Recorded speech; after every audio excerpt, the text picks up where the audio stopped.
مجھے درد تو نے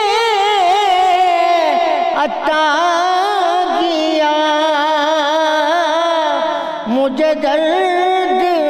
والا بنا دیا، مجھے درد والا بنا دیا، تیرا شکریہ میرے دل ربا، تیرا شکریہ، مجھے درد تو نے عطا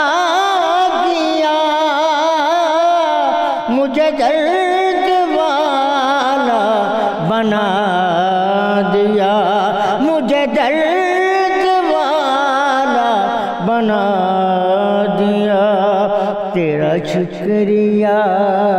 میرے دل ربا، تیرا شکریہ میرے دل ربا، میں کروں تو کیسے ادا کروں، بالغ العلا بکمالہ کشف الدجا بجمالہ، حسنت جمیع خصالہ، صلو علیہ وآلہ، اور جسے چاہا در پہ بلا لیا، جسے چاہا اپنا بنا لیا، جسے چاہا اپنا بنا لیا، یہ بڑے کرم کے فیصلے،